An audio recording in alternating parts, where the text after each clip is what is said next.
Straight ahead on CCX News, 3 weeks before Christmas and a devastating fire. Families in Plymouth who lost everything. Then, an industry with a worker shortage. See what the construction industry is doing to attract more help. And later, a tree in New Hope that grew and grew into a true labor of love. CCX News starts right now. Hello and thanks for joining us. As many as 8 families are cleaning up after a fire ripped through a Plymouth apartment building on Sunday morning. Now, the building is located just south of Medicine Lake, and fire officials say when they arrived, the smoke was so thick they couldn't tell where the fire actually was. Reporter Shannon Slatton has more. Shouts and someone knocking on doors interrupted a quiet Sunday morning at the Medicine Lake Villas in Plymouth. Somebody knocked my door. Then the lady, she told me there's a fire. It's a surprise for me. Ahmed Deary got his wife and 5 children out of the apartment they moved into only a few days ago. The fires, they're coming quick. Then I cannot try to take my stuff. Everyone got out, but the fire moved quickly from the unit where it started through the shared attic space. The entire building behind me actually had smoke coming out of it, so it was very difficult to determine what unit was involved. The person who called 911 said a television attached to a wall had caught on fire. That cause is under investigation, but it took hours to get the fire put out. We went defensive, backed out, put water on the fire, and then went back through and more meticulously put the fire out itself. The chief says there is significant damage to all 8 units in this building. The roof is gone, and there's water damage in the basement. Ahmed Deary says his family lost it all. I lost everything, my stuff. Also, I lost my furniture, everything. A terrible loss for Ahmed and other families. But there's gratitude here for whomever knocked on doors and got everyone out of harm's way. We did get a report that somebody was banging on windows and doors and did wake up some of the families, especially on the back side of the building.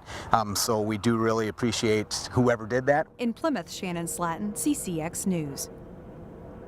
The Plymouth Fire Chief says 4 families have been relocated and 4 are being assisted by the Red Cross. He also says several community members have come forward to help the families in need.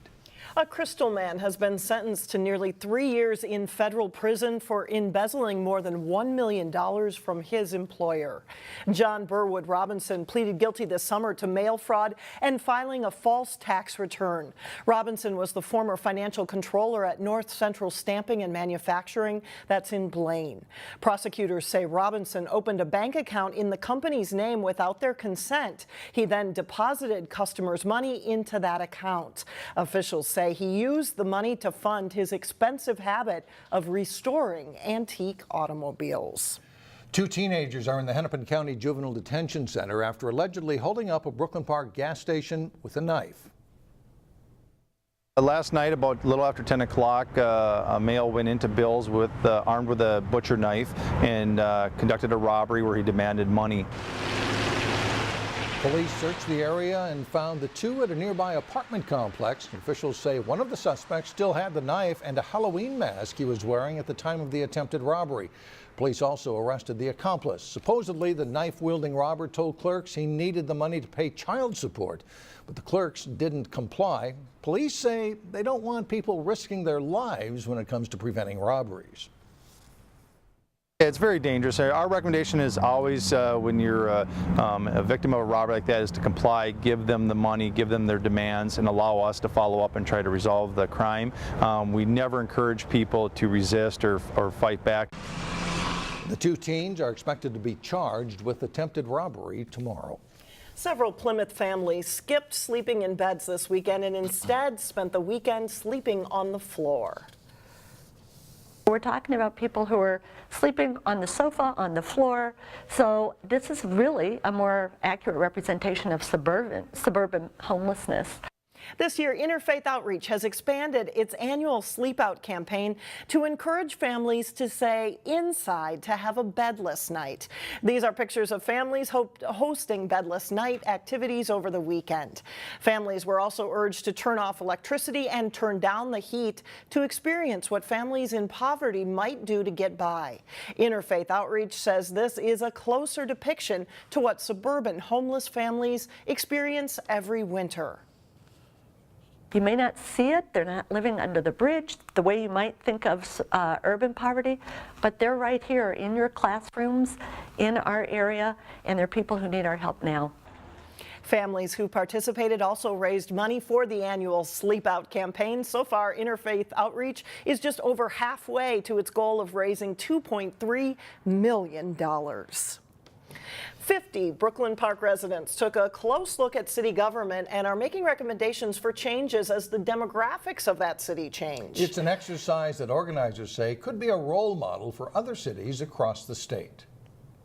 When I say Brooklyn, you say Park. Brooklyn, Park. Brooklyn, Park. Over the course of 8 days, 50 residents reimagined how city government could work. We have gone from concerned resident to engaged community member and neighbors. Because of its diversity, Brooklyn Park is one of 3 communities in Minnesota chosen for the Community Assemblies Project by Hamline University political science professor David Schultz. At a time when it seems that we're so polarized nationwide and statewide that they really view that diversity to be a powerful, actually binding factor to bring people to Brooklyn Park together. Schultz says Brooklyn Park may be the future face of Minnesota. He says this group viewed their diversity as a powerful asset with the need for more voices to be heard. The growth and diversity is awesome. And so, but now how do we come together? And I think this community assembly that we were a part of is a huge boost in the arm. Some of their recommendations include setting up neighborhood councils to give neighborhoods more of a voice, setting up a diversity commission to have better ways to draw people into government, expanding the 3 voting districts on the city council to 6 to assure more representation from the southern side of the city, and making the mayor's position full-time with full-time pay to allow people with modest incomes afford to run for office. Mayor Lundy says the assembly was an awesome opportunity, but he likes the mayor's job the way it is. I do like the part-time thing because I think it really makes, we have a professional staff that runs things. I think it kind of reminds us that our job is really to advise, not to be involved with the day-to-day. But so I'm good with how it is. While Lundy says some of these ideas have surfaced before, he agrees they're worth another try. The hope is that the recommendations get serious consideration. We need to be thinking about what the government needs to look like in the future when the city is even more diverse and a larger population. The group's expected to make a formal presentation to the City Council in the next few weeks. Still ahead on CCX News, a shortage of construction workers and what the industry is doing to attract help. Plus, Park Center's girls basketball team shines under the spotlight at the Breakdown Tip-Off Classic. But first, what a dramatic change. Cold and windy on Tuesday with highs only in the 20s. There's a statewide effort underway to attract new workers to the construction industry. In this week's Business Matters report, it's called Project Build Minnesota, and it's led by builders wanting to spread the word that there is a good life built by construction.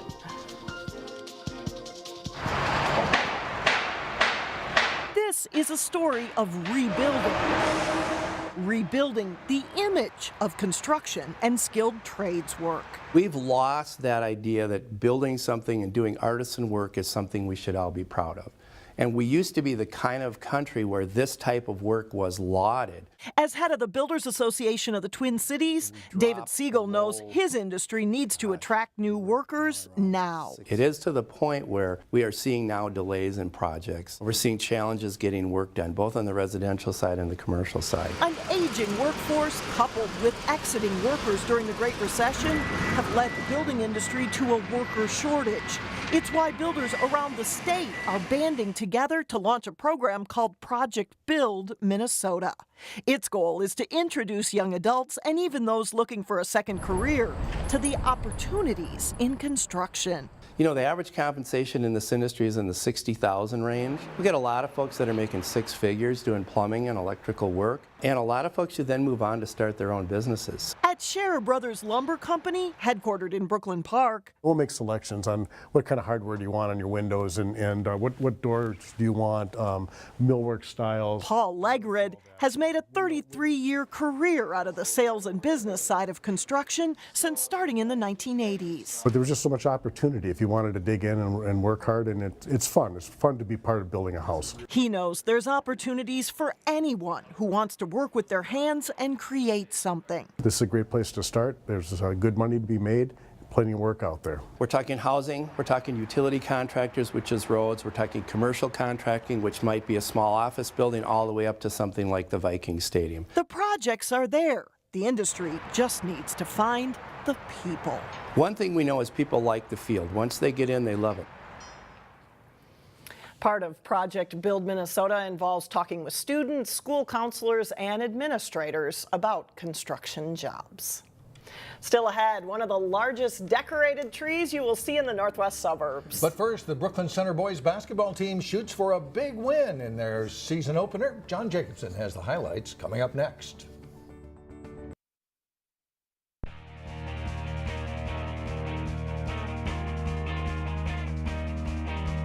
I'm John Jacobson with sports. Brooklyn Center had a strong boys basketball team last winter, but the Centaurs were upset in the playoffs. They should be very good this season. BC opened the season at home against St. Paul Johnson. Centaurs' pressure leads to a turnover here. The ball winds up with Lakai Patterson. He lays it in. Plus a foul, and the game is tied up at 10. Patterson is a talented sophomore. He scores 25 points in the game. The Centaurs grab the lead. Malik Harut leads the break and finishes himself for the Centaurs, and they go up by 10 at 29-19. Nice passing here. Rudwin to here. Cantrell Douglas back to Tahir for the layup. BC leads by 15. They're up 10 at halftime. Second half, Patterson will drop the bounce pass to Adrian Sprinkles running the floor. 2 of his 24 points. It's 46-33 BC. They win the battle for a rebound. Douglas is out ahead of the pack for an easy 2 and a 17-point advantage for Brooklyn Center. Brooklyn Center wins at 78-69. They'll host Breck Tuesday night at 7 o'clock in the game you can see live here on CCX. High school wrestling season is underway. The Ken Drogemuller Invitational, hosted by Osseo, honors the late former Orioles coach.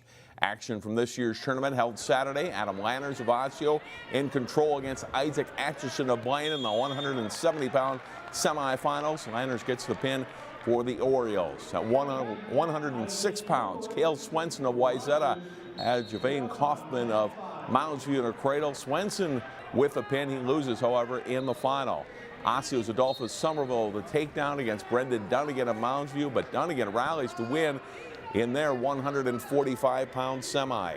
Shakopee has a strong team. They win 6 of the 8 weight classes. They win the tournament with 232 team points. Moundsview is second, Wayzata third. Osseo ties Rogers for 5th place. In boys hockey, Breck and Delano played some great section finals over the past few years. Tigers and Mustangs faced each other in a good regular season matchup before a big crowd at Delano Sports Arena. First period, Delano's Jack Paulson with a good scoring chance, but Breck goalie Lyndon Olness makes the save. No scoring in the first or second periods. Fast forward to the third, and Will Torgerson with the pass.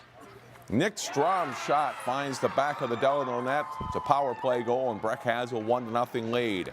They go ahead 2-0, and then the Tigers get on the board late. Paulson scores here to make it 2-1. That's all the scoring, though. The Mustangs hang on for a 2-1 win. The Breakdown Tip-Off Classic girls basketball event brings together some of the top teams in various classes. A few local teams were part of the day on Saturday. Park Center played Prior Lake in one of the games at the Lindbergh Center. First half, and Park Center's Megan DuBois passes ahead. Adalia McKenzie scores on the fast break layup. Pirates lead by 1. Kate Traxel with a 3 for Prior Lake. That puts the Lakers up 20-18. But then Park Center will go ahead for good. It's Summer Blakemore draining a 3. Park Center up by 1. And then Blakemore on a drive with a nice hesitation move on the way to the basket. She scores 2 more here. He had 20 in the game to lead Park Center. The Pirates lead by 7 at halftime. Second half, it's Lauren Frost on the pass into McKenzie for the basket and foul. She has 13 points in the game. Park Center by 9. And then Frost will drive in from the wing and pop one in from the lane, and she's fouled. Pirates win at 78-56. They're now 2-0 on the season. In other games involving local girls teams at the breakdown, Wayzata pulls out a close one, 72-71 in overtime against Lakeville North to stay unbeaten. Callie Tyson had 21 points for the Trojans. Hopkins won 84-68 over Centennial. Paige Beckers with 30 points for the Royals. 2 of the area's strong small school programs also played at the breakdown. Heritage Christian falls to Wheaton 63-40. Maranatha Christian defeated Sleepy Eye 78-76. Another breakdown event featuring primarily boys teams takes place this Saturday. Also in girls basketball, Osseo hosting Rogers. Osseo's Adriana Richardson passing it to Anna Corona. She'll knock it down for a 3, but the Orioles struggled to score points in this one against the Royals. Samantha Orth will get a steal for Rogers. Good hustle here by Jaden Klein to chase her down for the block for the Orioles. Off the inbound play, Klein gets it in the lane and scores and pulls the Orioles within 3 points. Rogers' Allie Carroll sends it out to Claire Swan. She knocks down 3 of her game-high 11 points. Rogers leads 22-10 in the first half. Second half, Orth cross court to Raven Schweiters for the jumper. The Royals lead grows to 32-20. Rogers goes on to beat Osseo 44-23 is the final. And that is all for sports. Mike and Alex, back to you. All right, thanks a lot, John. Up next, the tree that lights up the night sky in New Hope. What it took to decorate when we come back. Well, finally, decorating a Christmas tree that requires one steep ladder. That's right. Take a look at this tree on Wisconsin Avenue in New Hope. It is one of the tallest decorated trees you'll see in the northwest suburbs. It's a labor of love for Joan Fashman and her family. It's now filled with 223 ornaments that Joan has collected over the years. And this tree was just 4 feet tall when Joan planted it in 1986. Now you can look at it, and she estimates it's about 35 feet tall.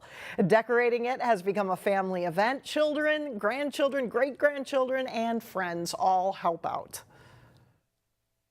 Over the years, we've had many of the families in the apartments and things around here that don't have trees, and they come and take their family photos in front of this tree.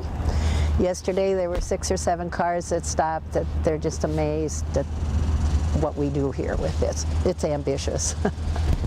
I would say Joan and her husband currently use a 28-foot pole, a 6-foot ladder, and their 6-foot son to help hang the ornaments. But this is the first year that they haven't been able to reach the peak. So next year, the Fashmans are arranging for a boom truck to come.